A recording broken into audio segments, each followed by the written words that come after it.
Posso passar a palavra? Claro que sim. A professora Ariane Trevisan, com a palavra. Bom dia a todos. Inicialmente, gostaria de agradecer a Emerge, a vocês, a presença. Para mim é uma honra e muita alegria voltar. Eu dei aula aqui de 2005 a 2014 e sempre fui muito bem recebida pela casa, então muito obrigada.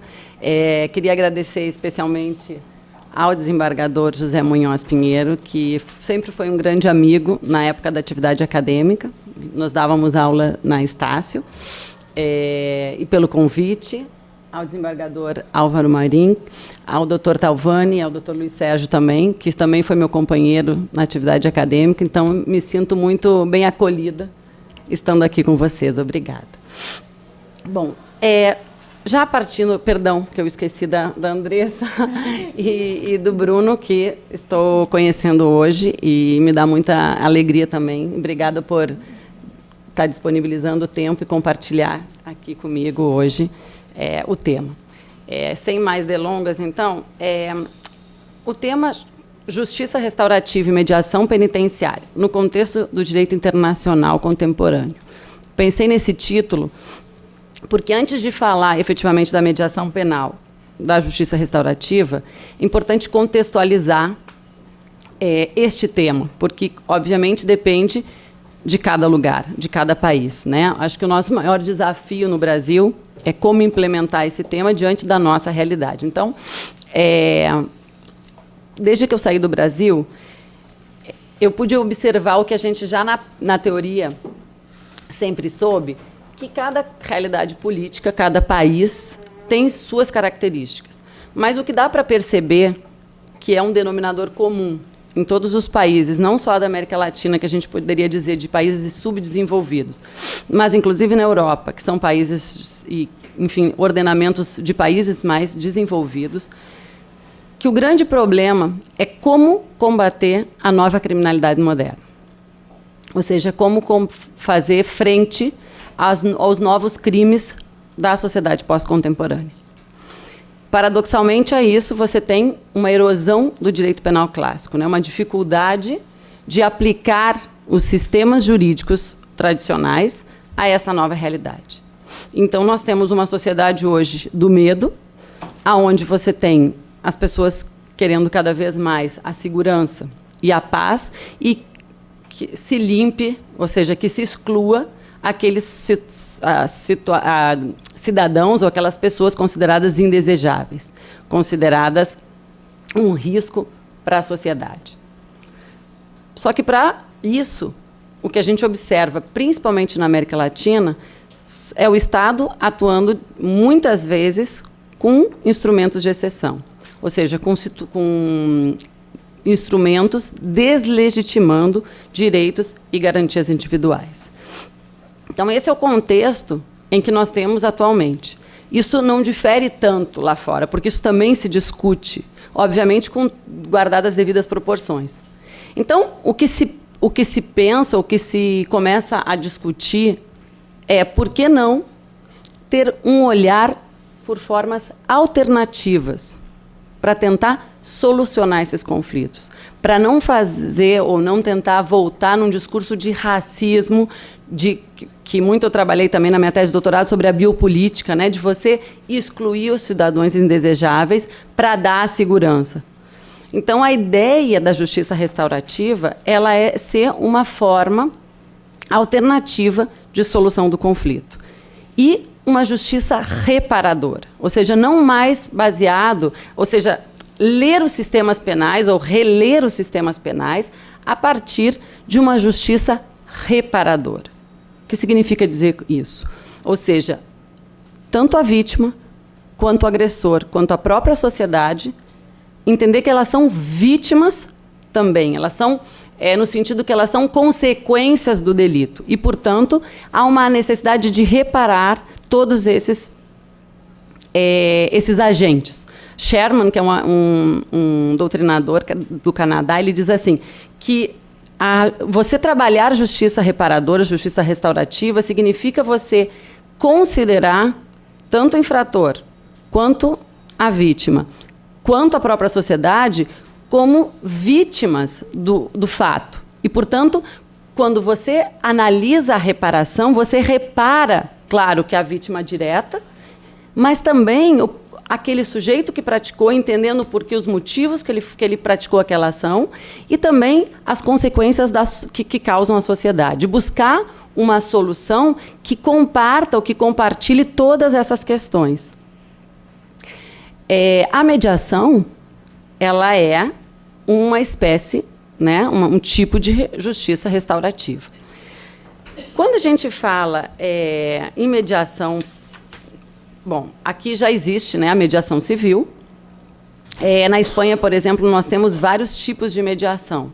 Você tem desde a mediação a civil, mercantil, a trabalhista, nas escolas, e tem, que é o que nos interessa aqui, a mediação penal e penitenciária. A mediação penal, ela é tratada pré-processual ou durante o processo. O que significa mediação penal? É o espaço de diálogo entre vítima e agressor. É a possibilidade da reparação do dano, e depois a gente vou explicar, dar um pouquinho mais de casos práticos em relação a isso, mas ela está vinculada entre o agressor e a vítima. Enquanto que a mediação penitenciária, ela é feita após a sentença condenatória, durante a execução penal. E essa mediação penitenciária, ela envolve presos, ou seja, conflitos entre presos e suas famílias, ou pessoas que estão fora da cárcere, ou entre presos e agentes penitenciários. Então, ela trata muito mais de outras coisas que podem, conflitos que podem ocorrer durante a execução da pena, e não mais o delito principal. Obviamente que se esse agressor ele quer fazer uma reparação, ou seja, ele quer fazer uma mediação com a vítima durante a execução penal, também é possível. O que, obviamente, vai ter também as suas consequências em relação à sua aplicação da pena. Mas a mediação penitenciária está muito mais voltada a outros conflitos que vão seguir durante a aplicação da pena, e não necessariamente o conflito em si que deu origem ao sujeito estar lá dentro da cárcere. Então, essa mediação, ela tem como característica básica ser esse espaço de diálogo, onde as partes elas passam a ser as protagonistas da decisão. Isso é uma grande diferença, e a gente observa em muitos estudos do sentimento, inclusive em relação à vítima, de uma justiça mais justa. Quando sai o monopólio da justiça do Estado, né, da administração da justiça, e passa para as partes essa decisão. Elas se sentem um empoderamento em relação a isso. Ou seja, eu estou decidindo, eu estou negociando, eu estou sendo reparada de verdade. Porque nem sempre a vítima ela é inimiga do agressor. Eles não são inimigos natos, e nem sempre o que ela quer é a aplicação da pena privativa de liberdade. Claro que a gente pensa em situações de crimes mais graves, mas se a gente pegar o dia a dia forense, você tem inúmeros outros crimes que às vezes acontecem, que são pessoas que são conhecidas ou pessoas da família, ou seja, que não necessariamente a prisão vai reparar aquilo que aconteceu. E nesses casos, especificamente, você vê o benefício e a efetividade da mediação. Além disso, vocês podem pensar assim, bom, mas se eu retiro o monopólio da justiça do Estado e passo para a mão das partes, eu posso ter o risco de voltar à vingança privada, né? Eu posso ter o risco da exceção. E o que nos garante que isso não acontece são os princípios nos quais informam essa mediação penal e penitenciária. Por quê? Porque, obviamente, que essa forma é uma forma alternativa compartilhada. A ideia não é retirar do poder judiciário o poder de julgar ou o monopólio da decisão, e sim compartilhar com ele nas situações em que você não necessitaria um processo judicial. Ou então, mesmo que já tenha processo judicial, mas evitar o custo processual, o custo emocional, o custo financeiro disso, em situações que seriam menos graves e que você poderia resolver com a mediação. Então, alguns princípios que a gente observa como limitadores para que eu possa ter efetivamente uma mediação concreta e uma mediação justa. O primeiro princípio seria o princípio da legalidade, né? Ou seja, é preciso que isso esteja previsto em lei. Obviamente que vai depender de cada país. Depois eu vou comentar um pouquinho como funciona na Europa. Mas você tem determinados ordenamentos jurídicos que fazem só uma previsão geral e outros que fazem previsões específicas de como você faz essa procedimentalização da mediação. Mas o primeiro ponto seria isso, ou seja, uma necessidade de uma lei que dissesse em que casos e como seria possível a mediação. Depois, num segundo momento, ligado a isso, ao princípio da ofensividade, né? Ou seja, o princípio da ofensividade ele tem que ser esse fio condutor. Em que casos e em que crimes, em que tipo de ofensas. Porque aí, quando a gente aprofunda mais esse tema, a gente percebe alguns autores discutindo se seria possível, por exemplo, em crimes de perigo, em crimes que eu não tenho um sujeito passivo identificado. E aí, depende, existem hoje algumas teorias, umas que permitem, outras que não, e depois a gente pode aprofundar isso. Mas, então, o princípio da ofensividade seria um outro limitador. Depois, o princípio da culpabilidade. Por quê? Porque, para que uma mediação ela possa acontecer, em termos de direito penal e penitenciário, é preciso que o infrator ou que o agente causador do dano, ele se assuma o ato praticado. Ou seja, ele precisa reconhecer a sua atuação. Obviamente que se não acontece a mediação, pelo princípio da confidencialidade, que é o princípio básico que nós temos como mediadores, você não pode... isso não pode sair dali, ou seja, isso não viola o princípio da presunção de inocência. Se um processo segue, isso não tem valor, tá? Só fazendo esse parênteses. Então, o princípio da culpabilidade ele é necessário para uma mediação, porque é preciso que o autor reconheça e assuma a produção daquele dano. Depois disso, um outro princípio que é muito importante dentro da mediação penal e penitenciária é a igualdade. A igualdade entre as partes. Né? Aquilo que a gente sempre estudou na faculdade, a paridade de armas. Aqui, e essa é uma das funções principais do mediador, é garantir o equilíbrio entre as partes. As partes, quando elas vão conversar, quando elas vão negociar, quando elas vão dialogar, elas precisam sentir que elas têm igualdade de condições.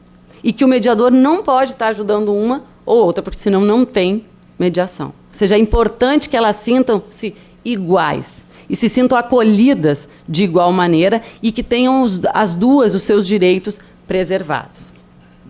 Princípio da proporcionalidade, exatamente para evitar a vingança privada, né? Ou seja, aquele acordo ele tem que estar razoável para todas as partes. Ou seja, não pode ser nada excedente, nada contra os princípios do direito e os direitos fundamentais. Ou seja, não pode ser nenhum tipo de acordo que vá violar a dignidade da pessoa humana, por exemplo. E, por último, o princípio da reinserção social, que seria a ideia de que, quando você faz essa mediação, esse acordo, você combina como você vai ser o seu convívio a partir dali. Então, você tem garantido, pelo menos, uma chance de uma melhor ressocialização e reintegração social. Porque você vai garantir que esses sujeitos num conflito, ele possa atuar de outra maneira, e isso pode levar como benefício para quando ele sai do cárcere, no caso da mediação penitenciária. Além disso, existem o próprio existe uma lei, aí na lei da Espanha, que trata um pouco da mediação, que depois eu vou comentar com vocês o número dela, se alguém tiver interesse em analisar, mas um dos artigos que fala sobre os princípios informadores da mediação diz que a mediação ela tem que, de novo, deixar que as partes sejam protagonistas da solução e que tem que ser flexível, ou seja, tem que ser um procedimento informal. E aí eu talvez faria uma releitura disso. Eu acho que tem que ser flexível com certas formalidades. Por quê? Porque o mediador ele precisa seguir alguns critérios, algumas formas, para garantir que essa mediação respeite os direitos individuais de cada um e as garantias condicionais das duas partes. Então, marcos históricos, para entender um pouco como é que vem essa mediação penal e penitenciária. Na verdade, a mediação ela é muito antiga. A justiça restaurativa, né, ela é muito antiga, ela vem desde tribos americanas, você tem ela nas Nações Unidas já há muito tempo, mas, tratando de ordenamento jurídico propriamente dita, nós temos marcos que afirmam a existência da mediação penal e penitenciária, no sentido de dar regulamentação a esse instituto. A primeira decisão de mediação penal e penitenciária que se tem notícia foi uma decisão no Canadá, em 1974. Depois, em 78, nos Estados Unidos, e 89, na Nova Zelândia e na Austrália, se implementou. Foi um dos primeiros lugares onde você implementa, não só tem uma decisão tratando da mediação, ou seja, reconhecendo a mediação, mas sim implementou, ou seja, você tem órgãos que vão desenvolver essa mediação no curso do processo criminal.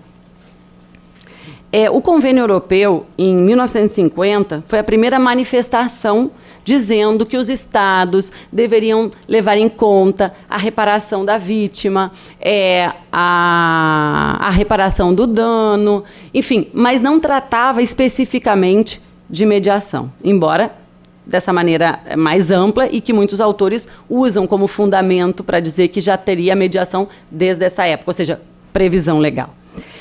Mas foi, a partir de 83, a primeira recomendação do Conselho Europeu, da União Europeia, foi falando primeiro que os estados deveriam fomentar as mediações, ou seja, de uma maneira muito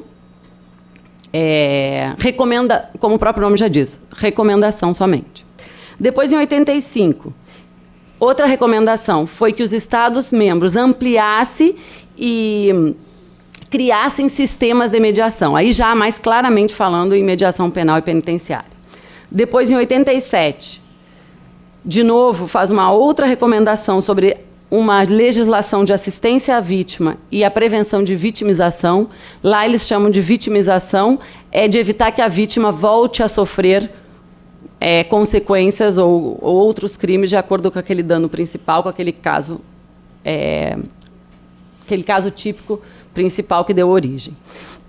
Em 99, você tem nessa recomendação do Conselho Europeu, você tem a conceitualização da mediação penal e penitenciária de forma expressa, onde diz que é um método de solução de conflitos, que pode ser feito antes do processo, durante o processo ou durante a execução penal. Então, você tem já uma previsão mais clara sobre a mediação. Como falei para vocês nas declarações das Nações Unidas, também tem essa previsão. 2001, nós tivemos que todos os autores trabalham como a decisão mais importante para a União Europeia. Por quê? Porque nessa decisão da Comissão dos Ministros do Conselho Europeu, foi dito não só que os estados devem reconhecer a mediação, mas dá um prazo para que eles criem legislações em relação à mediação penal e penitenciária. Dá um prazo de 22 de março de 2006.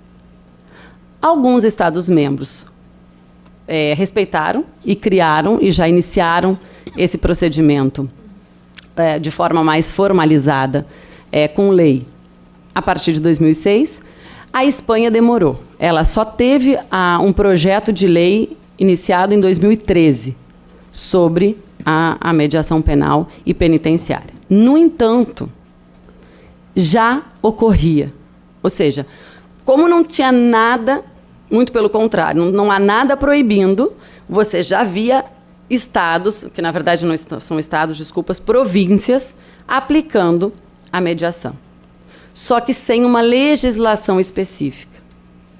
Esse projeto de lei, ele não foi publicado totalmente, mas ele tem já artigos que foram atualizados a partir da discussão dele no Código Penal e na lei, que nós poderíamos chamar, como daqui, na lei de execução penal de lá. Então, você já tem dentro da legislação previsões específicas sobre a mediação penal e penitenciária. Mas, de novo, ainda não temos uma regulamentação específica sobre isso. O que acontece para isso acontecer, para funcionar na prática? Você tem convênios, por exemplo, o Ministério da Justiça da Espanha fez o convênio com a Associação Espanhola de Mediação, da qual é essa que eu faço parte, em que a associação ela estabelece elementos, formas de atuação e que vão ser aplicados nos presídios onde tem convênio com a associação.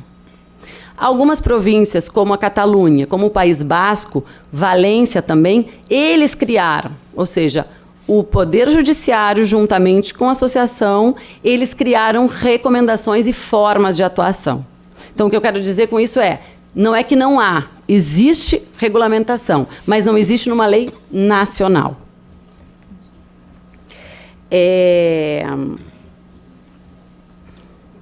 Bom, então, falando um pouco mais de uma maneira mais prática agora, que eu acho que é o que vocês estão mais interessados em saber, né, em relação à mediação penitenciária.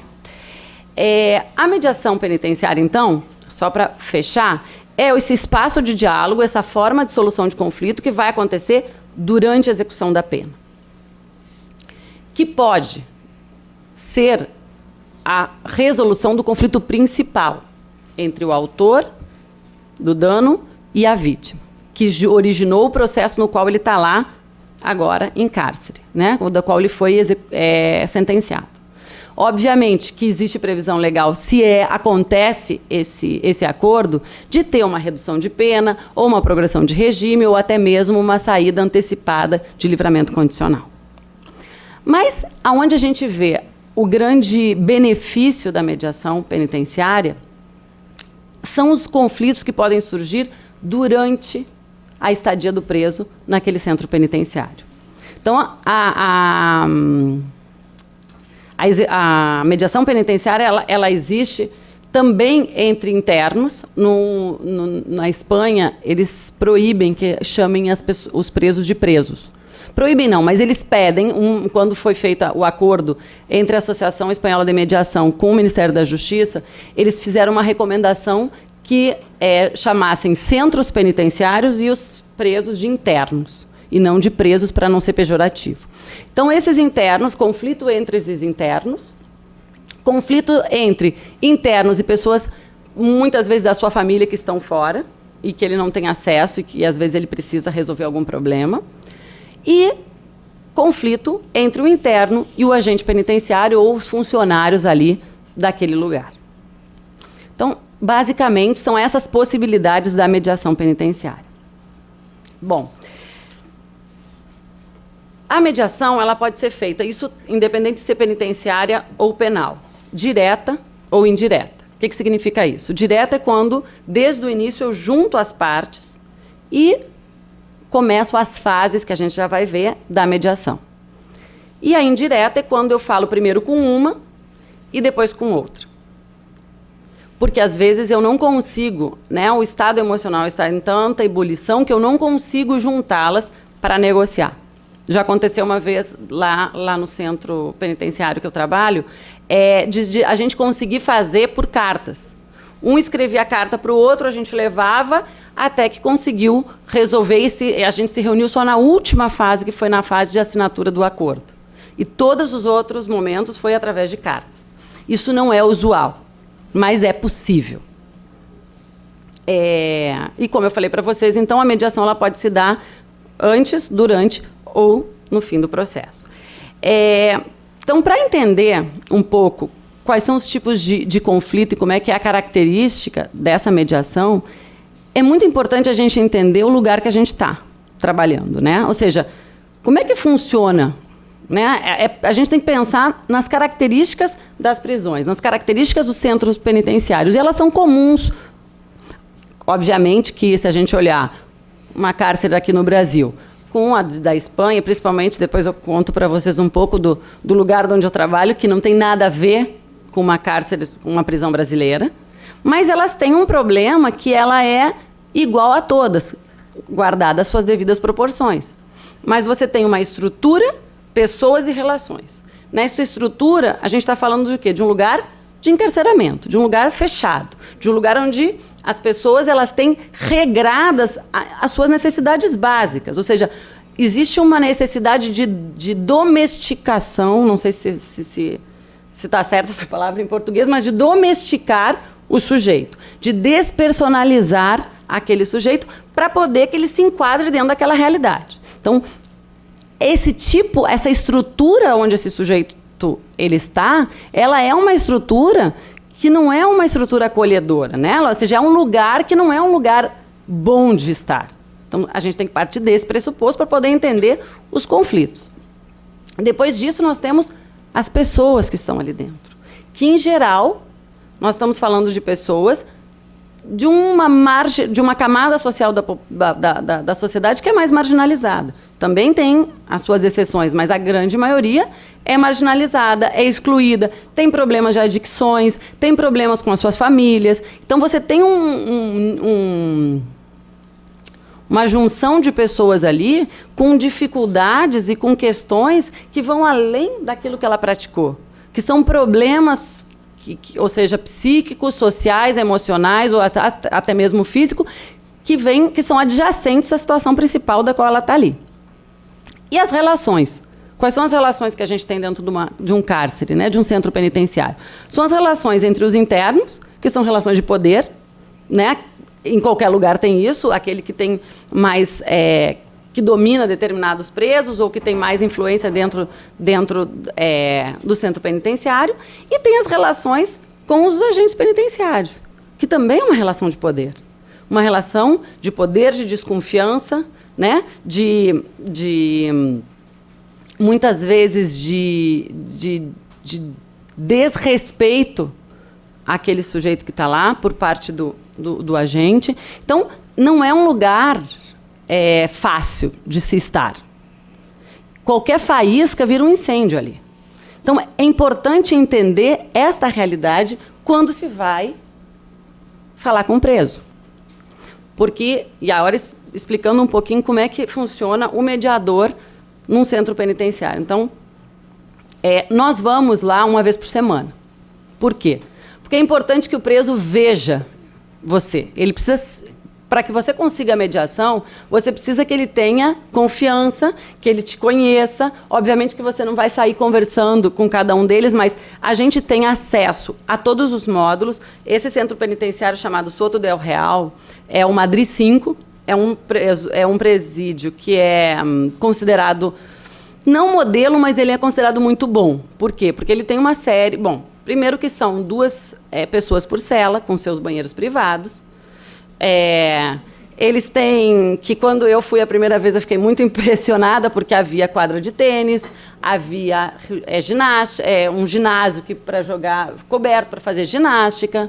Eu descobri recentemente, agora antes de vir, que a gente ia dar um curso que foi cancelado porque abriu a temporada de piscina. Então, eles têm a possibilidade de piscina. Então, assim, é uma outra realidade. Mas existem presídios lá também que não são assim, que... Sim, não tem superlotação, isso é uma coisa comum em todos, cada um é um beliche para 2 pessoas, com o seu banheiro, enfim, dentro da cela funciona assim.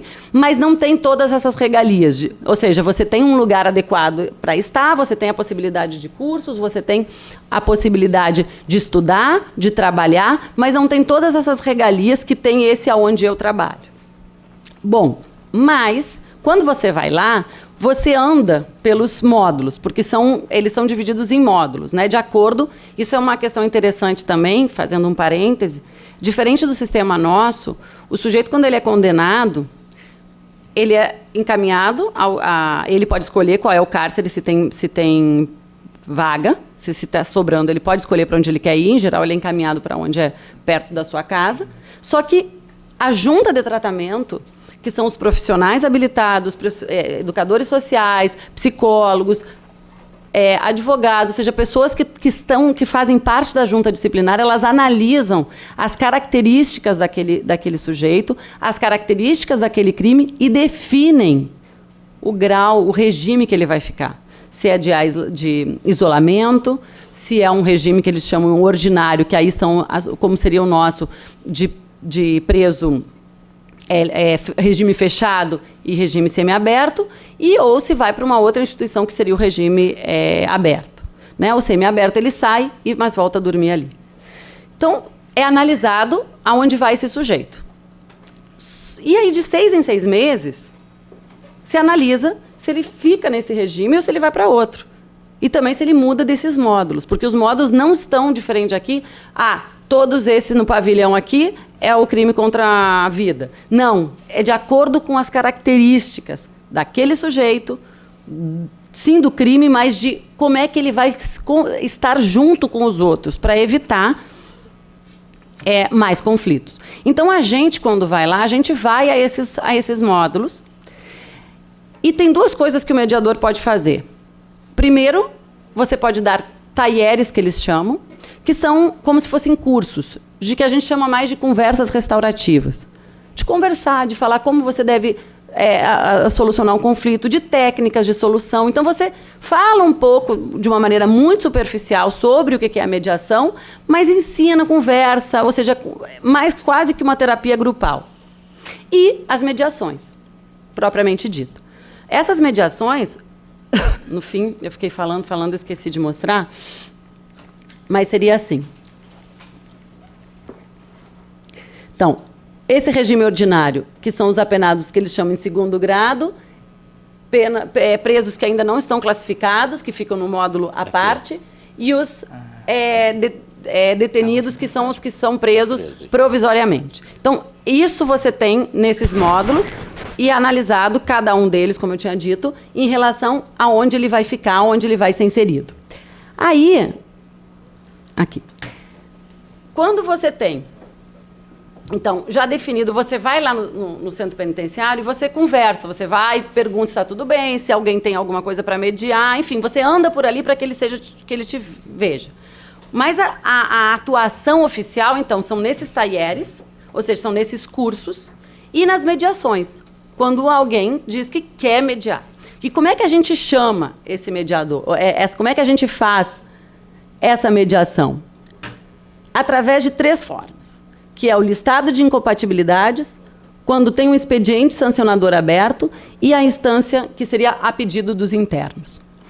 Então, os 2 primeiros, você precisa da ajuda do profissional que trabalha nesses módulos.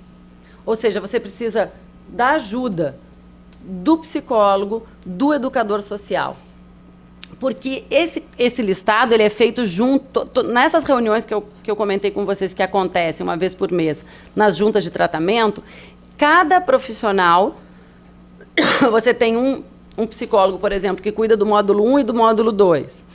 O educador social, cada um, de acordo com seus módulos, eles vão para essa reunião com a subdiretora, que é a subdiretora de tratamento, e vai dizer como é que está o seu módulo, né? Como é que está aqueles presos. E eles fazem uma lista de incompatibilidades. Dizer, olha, esse briga com esse está com problema aqui, está com problema ali. E esses casos, você então, se você tem, aí isso é uma questão fora digamos assim, da questão legal, e é uma questão mais que eu queria comentar com vocês, pessoal e prática, que você tem que se dar bem com esses profissionais. Por quê? Porque se ele tem que acreditar que o seu trabalho pode ajudar, porque senão ele não vai fazer. E a subdiretora também. Se ela não acredita que pode ter um efeito de melhoria para o seu centro penitenciário, ela não vai mandar, porque você depende que ela te mande esse sujeito. Nesse caso da lista de incompatibilidades. E do segundo também. Então, uma vez que tem esse listado de incompatibilidades, elas dizem assim, bom, então vamos encaminhar eles para a mediação. Essa é uma maneira de chegar à mediação. A segunda maneira é quando já tem um conflito instaurado. Já existe um expediente sancionador aberto, que seria um processo disciplinar em aberto aqui no nosso caso. Então, uma vez que já existe o conflito, a subdiretora também chama a gente e envia eles para a tentativa de uma mediação. E uma terceira forma que você pode fazer mediação é o próprio interno dizer que quer, independente desses casos. Como é que ele faz? Em geral, ele vai até um desses profissionais. Existe também uma diretora de ONGs, de ONGs, é lá. E ele diz, eu quero mediar. Então, existe um papelzinho lá que ele preenche e ela nos comunica e a gente vai. Mas por isso que é importante também uma assiduidade. Ou seja, nós nos dividimos, nós somos uma equipe de 8, então a gente divide sempre de 2 em 2. Nunca um mediador ele faz sozinho, sempre é acompanhado de outro. Penal e penitenciário sempre tem que ser 2. E aí você acompanha, você vai lá visitar. Muitas vezes eu não faço nada, só vou lá para dar oi.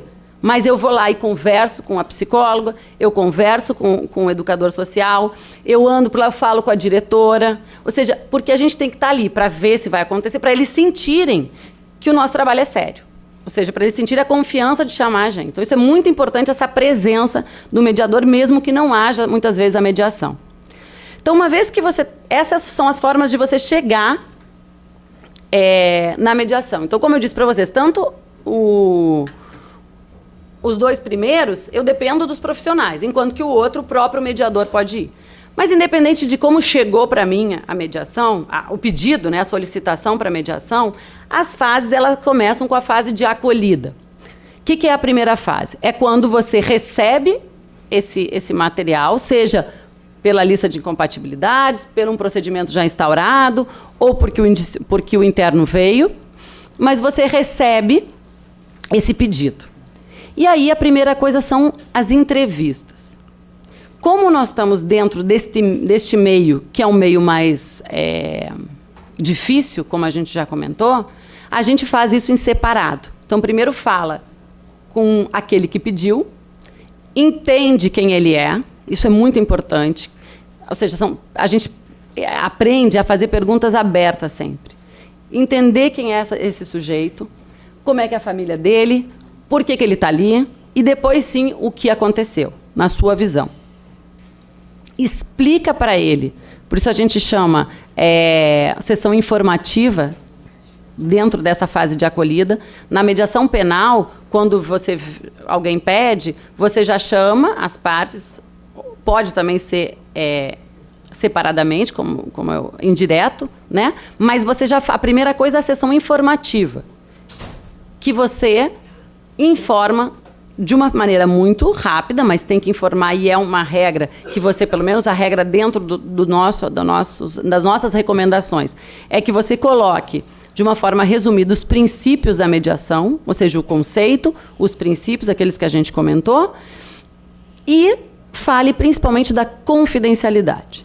Ou seja, que aquela parte saiba que tudo que acontecer ali não sairá dali. Inclusive, nós não podemos ser chamados como testemunhas. Uma vez que essa parte ela aceita, ela vai assinar um compromisso de confidencialidade. E aí, nós vamos falar com a outra parte. Ou seja, se está de acordo, conversar a mesma coisa, entender, e da mesma maneira faz uma outra sessão, uma outra ata informativa, fala sobre o princípio da confidencialidade e pede a assinatura dela. Eu só tenho instaurado a fase, efetivamente, desse acolhimento quando eu tenho a aceitação das duas partes. Tá? Isso no sistema penitenciário. No penal, geralmente elas fazem juntas. Ou seja, na primeira sessão, que chama-se sessão informativa. Mas no penitenciário a gente faz separado assim. E aí, então, você tem somente a instauração efetiva desta fase quando tem a assinatura dessa aceitação oficial pela mediação. E aí, depois, nós vamos para uma segunda fase, que é a fase de encontro de diálogos, que a gente chama de sessão constitutiva, que é quando você junta as partes, se for possível, lembrando que é possível fazer em separado, mas a ideia é juntar as partes para que elas possam conversar. E aí aqui são algumas questões que são sutis, mas são importantes de se observar quando da mediação. Então, lá no centro penitenciário, a gente faz, em geral, na biblioteca, porque é um espaço neutro. Você pode fazer dentro dos próprios módulos, em alguma sala, mas, em geral, a própria subdiretora ela preferiu que fizesse num lugar neutro, que nenhum se sentisse pressionado de alguma maneira. Então, a gente faz dentro da biblioteca, numa mesa redonda, né? Onde você coloca ele sentado de uma maneira mais ou menos ali próximos, mas que nenhum esteja efetivamente de frente ou do lado um do outro. A gente tem o cuidado de não colocar, por exemplo, só eu fico com a caneta, eu e a outra mediadora, não deixar, porque não sabe, né, embora só me aconteceu uma vez deles brigarem ali, mas você não deixa nada muito à vista, né, que possa, e você, ou é um relógio, ou um coisinha, como chama, um horáriozinho de areia, isso, que vai virando para eles, porque mais ou menos a gente estipula um horário de tempo que vai falando com eles. Ou seja, para cada um falar. Só nós, os dois mediadores. E as partes. Os funcionários, eles ficam lá fora. Claro que se acontece alguma coisa, a gente chama, e por isso sempre tem que ter 2 mediadores. Porque se dá alguma questão de briga, ou alguém, né, ou até mesmo se vão ameaçar um dos mediadores, o outro pode chamar. Porque, pela questão da confidencialidade, não entra mais ninguém. É só a gente com eles. Então, se começam os debates, essa fase constitutiva. Nessa fase de diálogo, a gente tem que tentar fazer uma escuta ativa. Porque se o mediador chegar e tentar querer tomar a decisão e dizer como que vai acontecer, você perde o sujeito. Porque ele é o protagonista. E isso é muito importante, que a pessoa que vai fazer a mediação ela tenha isso claro. E quem são os protagonistas e quem vai decidir são as partes. E você precisa dar oportunidade para isso. É claro que a gente pode, de uma maneira indireta, conduzir. Né? Por exemplo, se você vê que a coisa não está funcionando, você, não, mas então, teve um caso assim, que a gente já fez, que a gente fez dessa forma, aconteceu. Você acha que pode funcionar? Ou seja, você pode até induzir, mas de uma maneira sutil, em que as partes percebam que elas estão tomando a decisão. Sempre também você tentar evitar, porque quando eles chegam entre eles, a ideia sempre é na discussão, né? É na briga, acusar o outro. Então, a nossa função, o nosso papel é chegar a dizer, não, então, ele está chamando ele de mentiroso, você está se sentindo enganado. Quem sabe a gente, ou seja, você tentar traduzir de uma maneira mais amistosa e sempre olhar, primeiro identificar qual é o problema, porque às vezes o problema que eles estão ali não é o problema real, é um outro problema, que não tem nada a ver com aquilo que eles estão brigando. Identificar isso e tentar sempre buscar os pontos em comuns. O que cada um quer, ou seja, o que pode convergir entre eles para, dali, seguir adiante. Então, essa é uma questão muito importante, que é necessário que o mediador tenha essa sensibilidade, porque senão não anda. Porque eles brigam.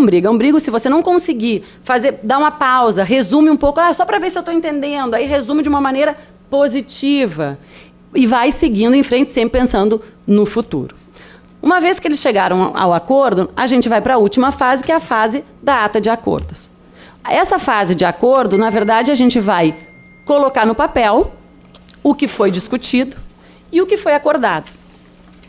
E essa ata é assinada por eles, a gente entrega uma cópia para cada um deles e ela é entregue à diretora do presídio, do centro penitenciário. Por quê? Porque aquele acordo ali, dependendo do tipo de conflito que tinha, ou vai ter que ser analisado, ela vai ter que, enfim, eles vão ter que fazer um controle para ver se vai ser cumprido ou não, ou pode ter um efeito de diminuição de pena, ou de permisso, porque existe uma série de... Existe uma série de possibilidades de benefícios que você pode ter com a mediação penitenciária. Não é somente a progressão de regime ou sair. Existem coisas mais simples, mas que melhoram muito a vida deles. Por exemplo, eles ganham condições de comunicação especial para falar no telefone com alguém fora de hora, ou para falar por Skype, ou bolsas de estudos, ou então permissões individuais de saída. Então, existem coisas menores, ou ir no aniversário de alguém, ou seja, coisas menores que facilitam a vida deles. E percebam que são coisas tão simples para nós que estamos lá de fora, mas que para aquele sujeito que está ali é tão valioso. E isso você tem uma melhora, o sujeito melhora como pessoa. Ele melhora a convivência ali dentro com os outros, mas ele melhora como pessoa para quando ele volta para a sociedade. Então, acho que a grande questão, ou o grande benefício da mediação, e quando você consegue convencer e demonstrar para os profissionais que trabalham dentro do centro penitenciário, funciona. Por quê? Porque todo mundo sai beneficiado. A sociedade sai, o presídio, né, os agentes que trabalham lá dentro do centro penitenciário saem, porque é muito mais fácil de lidar com eles, a vida deles melhora, e você tem um efeito social de verdade, porque esse sujeito volta melhor, ele é tratado como gente, ele não perde totalmente as suas características pessoais, ele é reconhecido como pessoa, então é muito importante. Eu não vou me alongar mais, mas alguns exemplos assim que a gente percebe do quanto isso muda. Uma das mediações mais interessantes que a gente fez, pelo menos para mim, foi uma que era uma relação do preso com o marido. Ela estava sendo presa por tráfico de drogas, e a mim me tocou muito porque ela estava já há 6 meses, ela tinha uma filha de 3 anos, há 6 meses sem falar com a filha. E o marido, ele não queria que a filha fosse lá visitar, porque não queria que visse a mãe naquela situação. Então, ele não levava, eles brigavam, e a filha sofria e a mãe sofria. Então, quando a gente conseguiu colocar eles na mediação e conseguiu conversar e identificar que, na verdade, a briga era porque tem que trazer, não vou trazer, e perceber que o que mais ele queria era o bem da filha, o que mais ela queria era o bem. Será que não era importante para o bem da menina ver a mãe ou conversar com a mãe? Então, a gente conseguiu autorização no presídio para que ela falasse com a menina por Skype. Então, ela falava por Skype, ou FaceTime, enfim. E aí ela conseguia conversar com a filha nos horários das visitas. Ao invés dela ir até lá, fazia isso via internet. E tem outros. Teve um outro caso também, era um caso de falsificação essa até foi uma mediação penal, não foi no sistema penitenciário, que ele, de apropriação indébita, falsificou, e enfim, pelo princípio da confidencialidade, não posso dar muitos detalhes, mas, enfim, o que aconteceu foi que essa pessoa era parente, usou, a vítima trabalhava na prefeitura de Madrid, e essa vítima... quem fez o ato delituoso era o cunhado dela, que eles, enfim, ele se utilizou de ser parente e tal. Só que depois se descobriu que, na verdade, ele fez aquilo não porque ele era somente um delinquente, porque ele queria... Não, porque a irmã estava com uma doença que não queria contar para a família e que precisava do dinheiro. Então, assim, você descobre e você resolve problemas que são muito maiores do que só aquela pontinha que vê ali no caso concreto. Eu acho que aqui nós temos um desafio muito maior no Brasil, porque a gente fala de uma outra realidade, né? A gente fala de uma realidade de presídios lotados, superlotados, onde você não tem uma separação, e essas pessoas estão todas mescladas de todas as maneiras e não são tratadas como pessoas. Então, é muito difícil você pensar em instaurar esse tipo de solução de conflito num ambiente assim. Por outro lado, se a gente conseguisse pensar como uma alternativa, talvez para alguns determinados delitos, você teria uma possibilidade de redução dessa população carcerária e não só isso, uma possibilidade de uma verdadeira reinserção social. Acho que a justiça, para que ela seja democrática, ela precisa efetivamente ser democrática. E no Brasil a gente não tem essa democracia na justiça em relação ao sistema penitenciário. Então, acho que a ideia mais era de trazer um pouco essa realidade para vocês e convidar a pensar em outras formas. Muito obrigada.